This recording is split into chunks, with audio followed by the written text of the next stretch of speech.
ഇപ്പോൾ വനമന്ത്രി A.K. ശശീന്ദ്രൻ മാധ്യമങ്ങളെ കാണുന്നു തത്സമയം. അത് തീരുമാനിക്കേണ്ടത് ദേശീയ നേതൃത്വമാണ്. അവർ തീരുമാനിക്കും. അവർ തീരുമാനിച്ചാൽ ഞങ്ങൾ അംഗീകരിച്ച് മുമ്പോട്ട് പോകും. തോമസ് അധ്യക്ഷനാവാൻ തയ്യാറാണെന്ന് പറഞ്ഞിട്ടുണ്ട്. അദ്ദേഹത്തെ താങ്കൾ പിന്തുണയ്ക്കുന്നുണ്ടോ? എൻ്റെ പിന്തുണ ആർക്കും ആവശ്യമില്ല, എന്നാൽ എല്ലാവർക്കും കൊടുക്കാൻ തയ്യാറാണ്. കാരണം ഞാൻ പറഞ്ഞു, ഈ കാര്യത്തിൽ എൻ്റെ പിന്തുണയോ എൻ്റെ ചർച്ചയോ അല്ല പ്രശ്നം.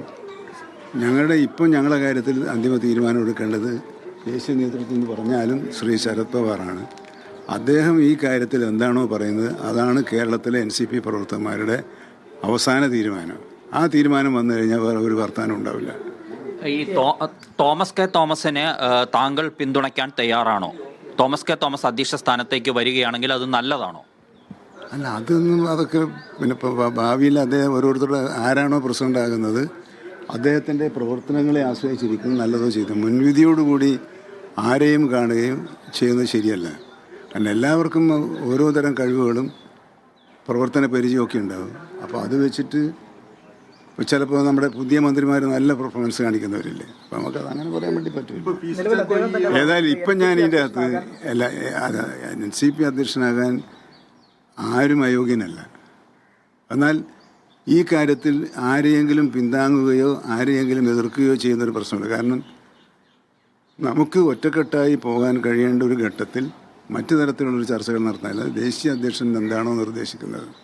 തോമസ് യോഗ്യനാണോ ആ പദവിക്ക്? അല്ല, അതെങ്ങനെയാണ് ഞാൻ നിശ്ചയിക്കുക? ഒരാളുടെ യോഗ്യതയും അയോഗ്യതയും വേറൊരാളെങ്ങനെയാണ് നിശ്ചയിക്കുന്നത്? നമ്മുടെ രാഷ്ട്രീയ പൊതുജീവിതത്തിൽ ആർക്കും പിന്നെ ഏത് പദവിയിലും എത്താവുന്ന ഒരു ജനാധിപത്യ മൂടില്ലേ, ആ ഒരു ജനാധിപത്യ സ്വഭാവമില്ലേ? അപ്പോൾ അത് ആർക്കും വേണമെങ്കിലും എത്താം. NCPയിലെ തന്നെ തീരുമാനം അനുസരിച്ച് മന്ത്രിമാറ്റ ചർച്ചകൾ സജീവമായിരുന്നു. ആ വിഷയങ്ങളൊക്കെ അപ്രസക്തമായപ്പോൾ അത് നേരത്തെ സ്ഥാനമൊഴിഞ്ഞ അധ്യക്ഷൻ തന്നെ പറഞ്ഞിട്ടുണ്ടല്ലോ. ആ പ്രശ്നം തീർന്നു. മുഖ്യമന്ത്രിയുടെ നിലപാട് അറിഞ്ഞതിന് ശേഷം പിന്നെ അത് വേണ്ട എന്ന് വെച്ചു എന്ന് അദ്ദേഹം തന്നെ പറഞ്ഞിട്ടുണ്ടല്ലോ. ആ ഫോർമുലയുടെ ബാക്കി പത്രമാണോ തോമസ് അധ്യക്ഷ സ്ഥാനത്തേക്ക് എത്തുന്നു എന്ന് പറയുന്നത്? അങ്ങനെ ഒരു ഫോർമുല ഒന്നും ഉള്ളതായിട്ട് എനിക്കറിയില്ല. തോമസ് തന്നെ പറയുന്നുണ്ട് NCP അധ്യക്ഷനാകാൻ താൻ യോഗ്യനാണെന്നുള്ള കാര്യം അദ്ദേഹം പറയുന്നുണ്ട്. അതെ, പിന്തുണയ്ക്ക് അടയ്ക്കുന്ന കാര്യം എന്തിനായില്ല അങ്ങനെ ആരുടെയും അതൊരു ആലോചനയുടെ ഭാഗമായി വരും. ആലോചിക്കുന്ന സമയത്താണല്ലോ നമ്മൾ എന്ത് വേണമെന്ന് എന്ത് വേണ്ടെന്ന് പറയല്. ഒരു ജനാധിപത്യപരമായ കൂടിയാലോചനകളിലൂടെ അതുണ്ടാവുള്ളൂ, അല്ലെങ്കിൽ അഖിലേന്ത്യാ പ്രസിഡന്റ് നിശ്ചയിക്കും. അല്ല, ഒരു കൂടിയാലോചനയും ഇല്ലാതെ PC ചാക്കോ രാജിവെച്ച് ഇറങ്ങിപ്പോയത് ശരിയായോ? അദ്ദേഹത്തിൻ്റെ രാജിയെക്കുറിച്ചൊരു പ്രത്യേക കമൻ്റ് ഇല്ല. കാരണം അദ്ദേഹം എന്നോട് ഞാൻ രാജിവെച്ചു എന്ന് വിവരം അറിയിച്ചു. രാജിവെച്ചതിന് ശേഷം അറിയിച്ചാൽ പിന്നെ കൂടുതൽ ചർച്ച വേണ്ടിയിരുന്നില്ലല്ലോ. അല്ല, അദ്ദേഹത്തെ പോലെ ഒരു മുതിർന്ന നേതാവ് അങ്ങനെയാണോ പെരുമാറേണ്ടത്? ഒരു കൂടിയാലോചനയൊക്കെ താങ്കളെപ്പോലുള്ള മുതിർന്ന നേതാക്കളോട് നടത്തേണ്ടതല്ലേ?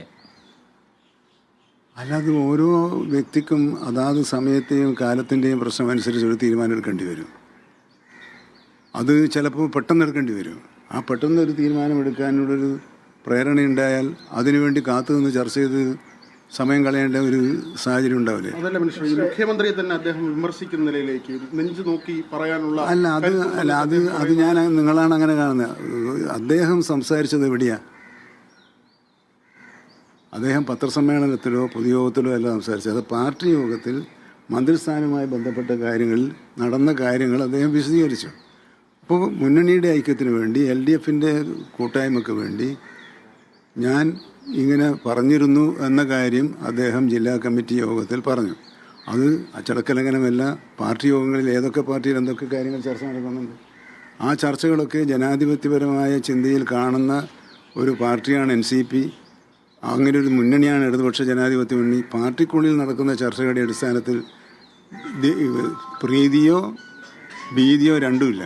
പക്ഷേ അതിനുശേഷം ഇങ്ങോട്ട് LDF യോഗത്തിൽ വന്ന് മുഖ്യമന്ത്രിയുടെ നെഞ്ചിൽ നോക്കി പറയാൻ PC ചാക്കോ ഇല്ല പാർട്ടി അധ്യക്ഷ സ്ഥാനത്ത്. അങ്ങനെ പറയില്ല എന്നാണ് അദ്ദേഹം പറഞ്ഞത്. പറയാൻ ഞാൻ തയ്യാറാണെന്നല്ല. അങ്ങനെ പറയുന്നതിന് പകരം ഞാൻ ചെയ്തത് പാർട്ടിക്ക് വേണ്ടി, മുന്നണിക്ക് വേണ്ടി, LDFൻ്റെ പൊതു കൂട്ടായ്മയ്ക്ക് വേണ്ടിയാണ് ഞാൻ ഈ തീരുമാനത്തിൽ. എനിക്ക് മറ്റേ അഭിപ്രായം ഉണ്ടായിരുന്നെങ്കിലും, മന്ത്രി മാറണമെന്ന അഭിപ്രായം ഉണ്ടായിരുന്നെങ്കിലും, എനിക്ക് പാർട്ടിയെയും മുന്നണിയെയും ഗവൺമെൻറ്റിനെയും പൊതുവെ പിന്താങ്ങുക എന്ന നിലയിലാണ് ഞാൻ തീരുമാനത്തിലെത്തിയതെന്നാണ് അദ്ദേഹം പറഞ്ഞ നല്ല കാര്യം. PC ചാക്കോയുടെ സ്പേസ് എവിടെയാണ്? അദ്ദേഹം ഇപ്പം ഞങ്ങളുടെ ദേശീയ വർക്കിംഗ് പ്രസിഡന്റ് അല്ലേ. അദ്ദേഹത്തിൻ്റെ ഉപദേശങ്ങളും അദ്ദേഹത്തിൻ്റെ സഹായങ്ങളും നാളെ ഇവിടെ ചുമതലയേൽക്കുന്ന അത് ആ വൈസ് പ്രസിഡന്റ് ആരായിരുന്നാലും ആ പ്രസിഡന്റിന് ഉണ്ടാകുമെന്ന് തന്നെയാണ് അദ്ദേഹത്തിൻ്റെ നിലപാട്. ആ നിലപാടിനെ ഞാൻ അപ്രീഷിയേറ്റ് ചെയ്യുന്നു. അല്ല, അദ്ദേഹം രാജിവെച്ചതാണോ അതോ പാർട്ടി നിർദ്ദേശപ്രകാരം ഒഴിഞ്ഞതാണോ? അല്ല, അദ്ദേഹം സ്വമേധയാ രാജിവെച്ചതാണ്. മിനിസ്റ്റർ, NCPക്കുള്ളിൽ സമവാക്യങ്ങൾ മാറി വരികയാണ്. അങ്ങയുടെ മന്ത്രി സ്ഥാനം മാറ്റി ആ മന്ത്രി പദത്തിലേക്ക് എത്തണമെന്ന് പറയുന്ന ആൾ സംസ്ഥാന അധ്യക്ഷനാകുന്നു, അങ്ങയെ പിന്തുണയ്ക്കുന്നു. അധ്യക്ഷനായോ? ആവും. അല്ല, ആരും ആവില്ല. അങ്ങേക്ക് സംശയമുണ്ടോ ഇപ്പോഴും? അല്ല, ഞാൻ പറഞ്ഞല്ലോ, ഞാൻ ആവില്ല എന്ന് ഞാൻ ചിന്തിക്കുന്നേ ഇല്ല. ആരായാലും ചാക്കോ വരണമെന്നാണ് ആഗ്രഹം. അങ്ങനെയില്ലല്ലോ.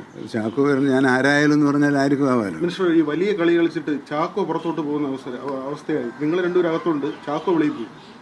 ചാക്കോ പാർട്ടിയുടെ ദേശീയ വർക്കിംഗ് പ്രസിഡന്റായിട്ട് ഞങ്ങൾക്ക് നിർദ്ദേശം നൽകാൻ പറ്റിയ ഒരു നേതാവ് എങ്ങനെയാ പാർട്ടിക്ക് വെളിയിലാവുക? അല്ല, കേരളത്തിലെ പാർട്ടിയിലെ ശക്തൻ താങ്കളാണെന്ന് താങ്കൾ തെളിയിച്ചതാണോ ഇതിലൂടെ? എൻ്റെ പാർട്ടിയിലെ ഏറ്റവും ശക്തി കുറഞ്ഞൊരു പ്രവർത്തകനാണ് ഞാൻ. അത്രയ്ക്ക് ലളിതമാ? അല്ല, ഞാൻ പാർട്ടിയേക്കാൾ വലുതല്ലല്ലോ. ഞാൻ ഇത്രയും ഇപ്പം നിങ്ങൾക്ക് തന്നെ അറിയാലോ, എത്രയോ വർഷമായി എൻ്റെ പൊതുജീവിതത്തിൽ ഞാൻ പാർട്ടിയെ ലംഘിക്കുന്ന ഒരു നിലപാട് സ്വീകരിച്ചില്ല, ഇങ്ങോട്ട് സ്വീകരിക്കാനും പോകുന്നു. മിനിസ്റ്റർ, അങ്ങ് ഈ ചാക്കോ വരുന്ന സമയത്ത് ഏറെ വൈകാരികമായി സംസാരിച്ച് അല്ല, ഞങ്ങൾ വളരെ ആഗ്രഹിച്ച ഒരു നേതാവ്. പക്ഷെ അങ്ങനെ വന്നൊരു നേതാവ് പിന്നീട് അങ്ങയുടെ മന്ത്രിസ്ഥാനം അങ്ങയെ എടുത്ത് മാറ്റുക എന്നുള്ളൊരു നിലയിലേക്ക് പോയ സാഹചര്യം എന്താണത്? രാജിയിലാണ് ഇപ്പോൾ വനമന്ത്രി കെ ശശീന്ദ്രന്റെ പ്രതികരണം. ആരെയും പിന്തുണയ്ക്കാതെയും എതിർക്കാതെയുമുള്ള ഒരു നിലപാടും പ്രതികരണവുമാണ് വനമന്ത്രിയിൽ നിന്ന് ഉണ്ടാകുന്നത്.